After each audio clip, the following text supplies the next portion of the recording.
Hello दोस्तों, math with Satish sir में आप सभी का स्वागत है। दोस्तों, हम लोग बहुत दिन के बाद मिल रहे हैं। पुनः हम प्रयास कर रहे हैं कि जो भी टॉपिक बचा हुआ है सारे टॉपिक को हम आपको पढ़ा दें। आज हम स्टार्ट करने जा रहे हैं रेशियो एंड प्रोपोर्शन। बहुत ही इम्पोर्टेंट टॉपिक है दोस्तों। हर एग्ज़ाम में इससे क्वेश्चन पूछे जाते हैं। बिल्कुल आपको हम जीरो से हाई लेवल तक पढ़ाएंगे, यानी आपको बेसिक भी बताएंगे और जल्दी कैसे बना सकते हैं वो भी मैं आपको बताऊंगा। ठीक है, सारे तरीके हम आपको सिखाने का प्रयास करेंगे। वीडियो को शुरू से अंत तक ज़रूर आप लोग देखें। ठीक है, और अगर आपको वीडियो पसंद आ रहा हो तो वीडियो को लाइक करें, शेयर करें और चैनल को सब्सक्राइब करें। ठीक है, तो आइए आज का टॉपिक हम लोग स्टार्ट करते हैं। देखिए दोस्तों, हम लोग स्टार्ट कर रहे हैं रेशियो एंड प्रोपोर्शन। क्या? रेशियो एंड प्रोपोर्शन, यानी इसका हिंदी क्या होता है? अनुपात एवं समानुपात। पहले हम लोग अनुपात के बारे में पढ़ेंगे कि रेशियो होता क्या है। ठीक है, तो रेशियो जो होता है दोस्तों वो एक रिलेशन होता है। क्या होता है? रिलेशन होता है, यानी हिंदी में इसको क्या बोलते हैं? संबंध। और आप जानते हैं कि जब भी संबंध बनता है तो सेम यूनिट में बनता है। ठीक है, यानी कहने का मेरा मतलब ये हो गया कि पूरे मैथ में जब भी हम लोग बात करते हैं तो सेम यूनिट की ही बात करते हैं। सेम यूनिट को आपस में ऐड करते हैं, सब्सट्रैक्ट करते हैं, या जो भी रिलेशन निकालना है निकालते हैं। ठीक है, मैन को मैन के साथ ऐड करते हैं, वुमेन को वुमेन के साथ ऐड करते हैं। लेकिन आप ये भी सोच रहे होंगे कि कभी कभी तो सर क्वेश्चन में होता है गर्ल्स और बॉय का रेशियो, तो वहाँ उनके नंबर का रेशियो होता है। किसका रेशियो होता है? नंबर का रेशियो होता है। ठीक है, अब देखिए रेशियो क्या बताए कि रेशियो एक रिलेशन होता है। रेशियो का 3 फॉर्म होता है। क्या फॉर्म होता है? 3 फॉर्म होता है। पहला में तो हो गया A/B, यानी फ्रैक्शनल फॉर्म होता है। दूसरा होता है जिसको हम लोग रेशियो फॉर्म बोलते हैं, और तीसरा होता है डेसिमल फॉर्म। अगर हम लिख दें 0.5 तो इसको भी अगर हम लोग पॉइंट हटाएंगे तो क्या लिख देंगे? 5/10। आपस में कटेगा, क्या हो जाएगा? 1/2, यानी इसको भी लिख सकते हैं 1:2। तो रेशियो के कितने फॉर्म होते हैं? 3 फॉर्म होते हैं। पहला आपका फ्रैक्शनल फॉर्म हो गया, रेशियो हो गया और डेसिमल फॉर्म हो गया। ठीक है, अब रेशियो में क्या बताए कि रेशियो एक रिलेशन होता है। रेशियो जो होता है हमेशा रिलेशन का मतलब क्या हम समझाना चाह रहे हैं, जैसे A/B लिखा हुआ है 2:3। इसका मतलब है आप देख रहे हैं कि ना तो यहाँ पर यूनिट लगा हुआ है और ना ही कोई यहाँ पर यूनिट लगा हुआ है। कोई लगा हुआ है रुपया, पैसा, ऐसा कुछ है नहीं है। तो इसका अर्थ होता है कि जब भी रेशियो निकलता है तो सेम यूनिट, जब तक यूनिट सेम नहीं होगा तब तक हम लोग रेशियो नहीं निकाल सकते हैं। और दूसरी सबसे अहम बात जो है, रेशियो में एक यूनिट का वैल्यू सबके लिए बराबर होता है। जैसे अगर आप लोग बचपन से पढ़ते आए हैं, A बराबर लिखना होगा तो क्या लिखेंगे? 2x लिखते थे। B बराबर क्या लिखते थे? 3x लिखते थे। तो देखिए, तो x यहाँ भी लिखते थे और x यहाँ भी लिखते थे। लिखते थे कि नहीं लिखते थे? क्यों हम लोग लिखते थे? तो इसलिए लिखते थे कि जब रिलेशन निकाल रहे हैं तो दोनों के, जब 2 टर्म के बीच रिलेशन निकाल रहे हैं या 3 टर्म के बीच रिलेशन निकाल रहे हैं या 4 टर्म के बीच रिलेशन निकाल रहे हैं, तो वो जो रिलेशन का ही मतलब होता है कि जब भी होगा सारे में एक यूनिट का मान सबके लिए बराबर होता है। ठीक है, बात समझ में आ रहा है? अगेन हम क्या कहना चाह रहे हैं कि सिर्फ रेशियो से किसी का एग्जैक्ट वैल्यू नहीं बताया जा सकता है। क्या बोल रहे हैं? जैसे बोले कि A/B बराबर दिया हुआ है 2:3। ठीक है, 2:3। कभी कभी बराबर नहीं देके दोस्तों ऐसे भी लिखा जा सकता है A/B। ये प्रोपोर्शन का साइन होता है, प्रोपोर्शन में हम बताएंगे, लेकिन कभी कभी ऐसे भी दे देता है। इसका मतलब भी होता है इक्वल टू, यानी बराबर। ठीक है, तो अब जब हम क्या समझाना चाह रहे हैं कि रेशियो दिया है A/B का वैल्यू दिया हुआ है 2:3। अब आपसे कोई पूछे कि ए के पास कितने रुपए होंगे या बी के पास कितने रुपए होंगे, तब तो यहाँ से हम नहीं बता सकते हैं। हो सकता है ए के पास 2 रुपया भी हो सकता है, बी के पास 3 रुपया भी हो सकता है, 200 भी हो सकता है, 300 भी हो सकता है, 2000 भी हो सकता है, 3000 भी हो सकता है, 2 लाख भी हो सकता है, 3 लाख भी हो सकता है। सिर्फ रेशियो से किसी का एग्जैक्ट वैल्यू नहीं बताया जा सकता है। बात समझ में आ रहा है? अब देखिए दोस्तों, सबसे जो महत्वपूर्ण बात होती है इसमें रेशियो पर, अभी जो है जैसे डुप्लीकेट रेशियो होता है, सब डुप्लीकेट रेशियो होता है, ट्रिप्लीकेट रेशियो होता है, सब ट्रिप्लीकेट रेशियो होता है। ठीक है, डुप्लीकेट रेशियो क्या होता है, क्या बता रहे हैं? Duplicate ratio. तो ये अगर लिखा रहा है डुप्लीकेट रेशियो, ठीक है, तो डुप्लीकेट रेशियो का मतलब क्या होता है कि अगर A/B लिखा हुआ तो इसका डुप्लीकेट रेशियो हो जाएगा A² रेशियो B²। ठीक है, अगर लिखा हुआ है सब डुप्लीकेट रेशियो, सब डुप्लीकेट रेशियो, इसका मतलब क्या होता है कि अगर A है, A और B है, तो इसका जो होगा √A और √B। ठीक है, यानी डुप्लीकेट कहेगा तो स्क्वायर कर देंगे, यानी वर्ग, इसको बोलते हैं वर्ग मूलानुपात। ठीक है ना, और इसको बोलते हैं हिंदी में वर्ग मूलानुपात,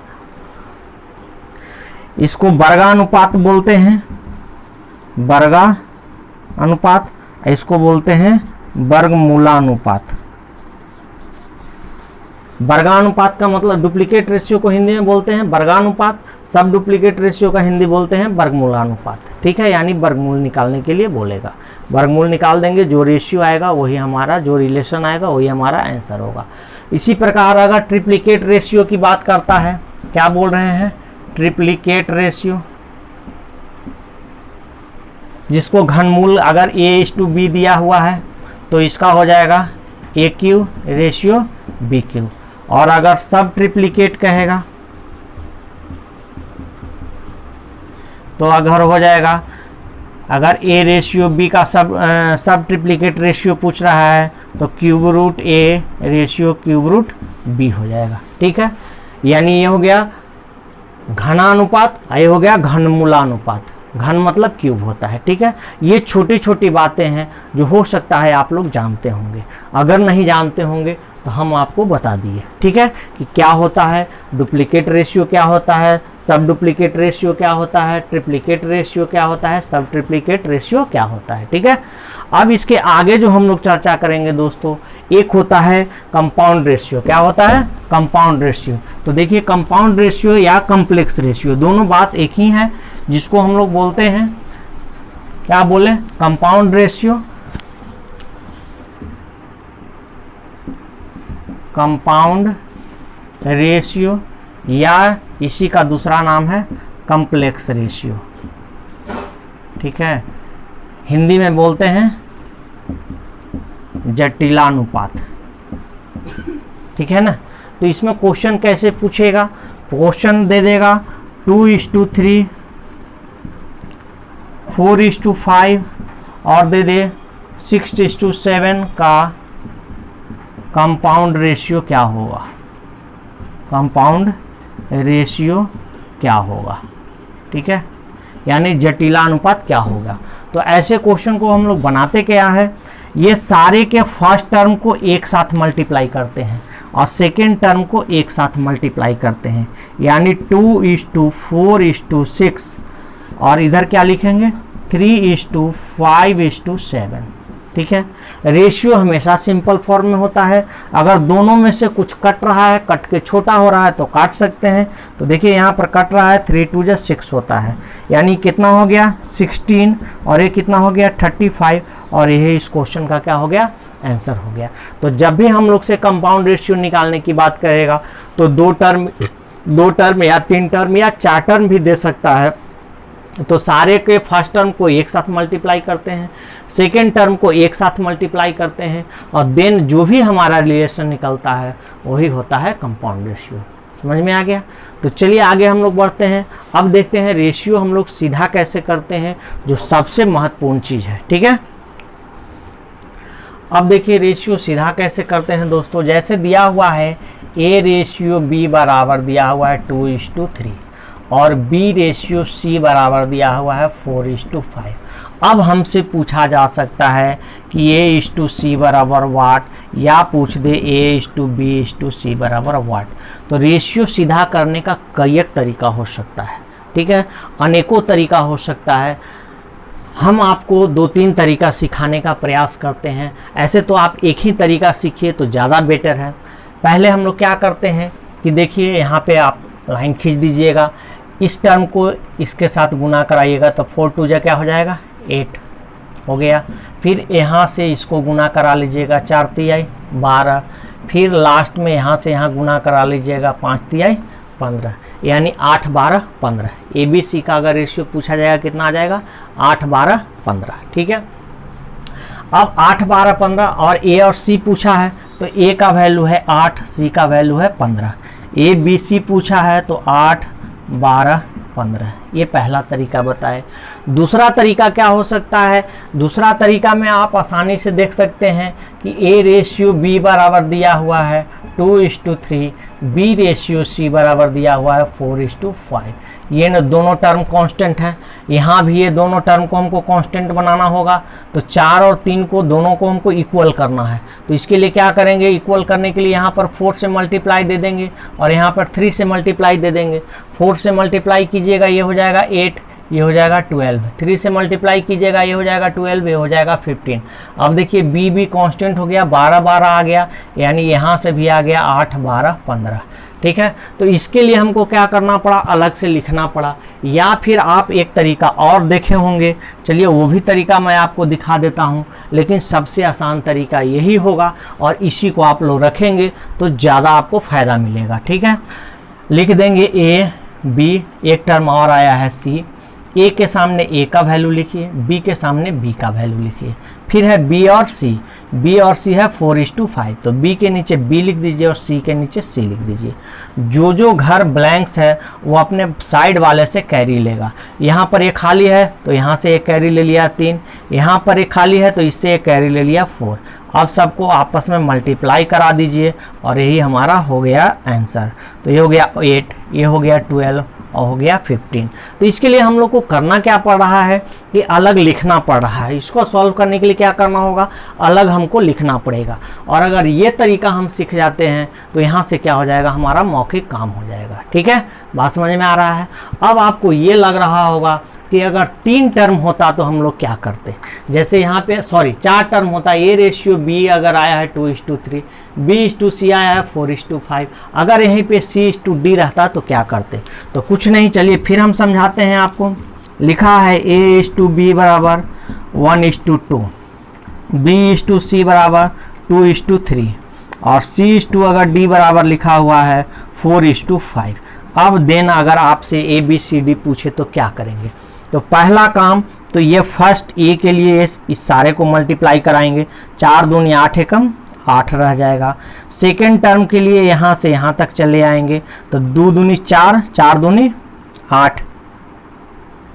थर्ड टर्म के लिए क्या करेंगे, यहाँ से यहाँ तक आएंगे तो यहाँ से क्या बोले 2 3 6 और 4 कितना हो गया 24। फोर्थ टर्म के लिए क्या करेंगे, यहाँ से यहाँ तक के मल्टीप्लाई करेंगे, 2 3 6 और 6 5 कितना हो गया 30 हो गया। अब देखिए ये कट के छोटा हो रहा है क्या, नहीं हो रहा है। तो ABCD का रेशियो हमारा यही आ गया 8 8 24 और 30। इस रूप से भी अगर आप सीधा करेंगे तो यही आने वाला है, देख लीजिए। लिख देते हैं A B C और D। A के सामने A का वैल्यू, B के सामने B का वैल्यू, B और C, B के वैल्यू C का वैल्यू, C और D तो C का वैल्यू और D का वैल्यू। बोले कि जो जो घर खाली है वो अपने बगल वाला से कैरी लेगा। तो ये घर यहाँ खाली है, ये घर इधर से 4, फिर इससे ये कैरी लेगा। यहाँ खाली है 3, यहाँ है 2, यहाँ है 2। सबको आपस में क्या बोले मल्टीप्लाई कराइए। तो 4 2 जा 8, ये 4 2 जा 8, 2 जा कितना हो गया 16, ये 4 3 जा 12, 2 जा कितना हो गया 24 और ये हो गया 5 3 जा 15, 2 जा कितना हो गया 30। कहीं गलत हो गया है क्या, एक मिनट।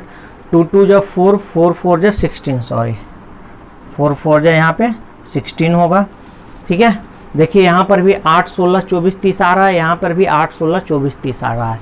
रेशियो हमेशा सिंपल फॉर्म में होता है। देखिए क्या सारा कट रहा है किसी नंबर से, तो देखिए 2 से सब कट रहा है, ये हो जाएगा 4 8 12 और 15। यहाँ भी काटिएगा 4 8 12 और 15। तो जब भी रेशियो सीधा कराने की बात आएगी तो आप इस तरीका का ही प्रयोग करें। 1-2 क्वेश्चन में आप लगाएंगे, आप बिल्कुल सीख जाएंगे। ठीक है, चलिए 2-4 क्वेश्चन और हम कराते हैं आपको। आइए अगले क्वेश्चन की ओर बढ़ते हैं। देखिए कहता है if x equal to 1/3y and y equal to 1/2z then x y z, यानी x ratio y ratio z equal to what. ठीक है, बहुत सिंपल क्वेश्चन है, साधारण क्वेश्चन है। इसको हम लोग ऐसे लिख सकते हैं, x बाई वाई बराबर क्या लिख सकते हैं 1/3, यानी x इस टू वाई बराबर हो गया 1:3। उसी प्रकार यहाँ लिख सकते हैं y by z equal to क्या लिख सकते हैं 1/2, तो यहाँ पर लिख सकते हैं y इस टू जेड बराबर क्या लिखेंगे 1:2। ठीक है, जैसे मल्टीप्लाई कराने के लिए बताए आप कर लीजिए। इससे इसको मल्टीप्लाई कराएंगे 1, इससे इसको मल्टीप्लाई कराएंगे 3, इससे इसको मल्टीप्लाई कराएंगे 6, आ जाएगा। यानी आ गया हमारा x ratio y ratio z का वैल्यू आ चुका है 1:3:6। ठीक है, तो ये छोटे छोटे क्वेश्चन हैं, पहले आपको छोटे छोटे क्वेश्चन बता रहे हैं, तब आपको फिर हम क्वेश्चन कराएंगे 2016 2017 में प्री में मेंस में कैसे कैसे क्वेश्चन आया था, सारा हम आपको सिखाने का प्रयास करेंगे। ठीक है, उम्मीद करते हैं ये सारी चीज़ आपको समझ में आ रहा होगा। आइए 1-2 क्वेश्चन और आसान आसान हम देखते हैं। ठीक है, तो आइए अगले क्वेश्चन की ओर बढ़ते हैं। अब देखिए ये क्वेश्चन भी आपके एग्जाम का पूछा हुआ है। ठीक है काफ़ी छोटा क्वेश्चन, आसान क्वेश्चन, लेकिन आप में से बहुत सारे ऐसे बच्चे होंगे जिनसे ये भी क्वेश्चन नहीं बन पाएगा। ठीक है, तो चलिए हम पहले ही आपको बताए हैं कि हम सारे क्वेश्चन सारा टाइप आपको बताने का प्रयास करेंगे। ठीक है, क्योंकि अभी आप जानते हैं लॉकडाउन चल रहा है, सारे लोग हम लोग घर पर ही हैं, कहीं आना जाना नहीं है, कहीं ऑफलाइन क्लासेज नहीं चल रहे हैं, तो आप लोग घर में ही बैठे बैठे पूरे चैप्टर को आप आसानी से पढ़ सकते हैं। सिर्फ वीडियो को शुरू से अंत तक ज़रूर देखिए, और वीडियो देखने के साथ साथ आप घर में भी प्रैक्टिस करें, ताकि आपको क्वेश्चन आसानी से बन सके और आप आसानी से उस चैप्टर को सीख सके।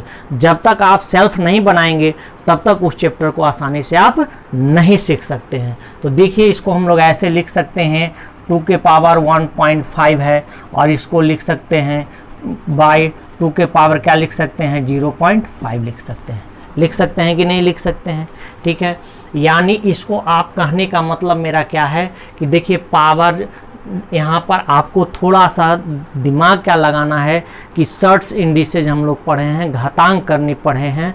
ठीक है, घातांक करने में आपको पता होगा कि अगर a के power m divided by a के पावर n हो तो क्या करते हैं a के पावर m माइनस n लिखते हैं कि नहीं लिखते हैं, लिखते हैं। तो देखिए यहाँ पर भी क्या है, बेस सेम है और पावर अलग अलग है, दोनों को डिवाइड किया जा रहा है, तो क्या लिख सकते हैं इसको 2 के पावर 1.5 माइनस 0.5, अब बाई 1 तो ये रहेगा ही रहेगा। अब देखिए इसको घटाइएगा, क्या रखिएगा 1.5 में से 0.5 चला गया, 2 के पावर 1/1, यानी ये क्या हो गया 2/1। इसको रेशियो के फॉर्म में लिखेंगे, क्या हो जाएगा 2:1, और यही इस क्वेश्चन का आंसर है। बात समझ में आ रहा है कि नहीं? ठीक है, समझ में आया? क्या हम बोले कि देखिए यहाँ पावर है, बेस सेम है, डिवाइड करा रहे हैं, इसको रेशियो को फ्रैक्शन फॉर्म में भी लिख सकते हैं कि नहीं। आपको बताया शुरू में ही कि रेशियो का कितने फॉर्म होते हैं, 3 फॉर्म होते हैं। तो यहाँ डिवाइड करा रहे हैं तो पावर क्या हो जाएगा, घट जाएगा, पावर घटा दिए, यहाँ बाई 1 रख सकते हैं। ठीक है, क्योंकि कोई भी नंबर जो है ओरिजिनल नंबर है, इसको p/q के फॉर्म में लिख सकते हैं, नीचे 1 हम लोग लिख सकते हैं। ठीक है, इरेशनल नंबर है। तो अब यहाँ 1.5 में से 0.5 घटा दिए, क्या बचा 1 बचा, यानी 2 के पावर 1/1। 2 के पावर 1 का वैल्यू होता है 2, यानी 2/1, यानी इसका आंसर आ गया 2:1। ठीक है। तो आज हम लोग देखे काफ़ी जो सिंपल क्वेश्चन था, आज सिर्फ हम आपको इस चैप्टर का बेसिक पढ़ाने का प्रयास किए हैं। कल से हम लोग जो भी एसएससी 2015, 16, 17 से कैसे कैसे क्वेश्चन आए हैं वो सारे क्वेश्चन को हम आपको सिखाने का प्रयास करेंगे। ठीक है, तो तब तक के लिए ओके, थैंक यू।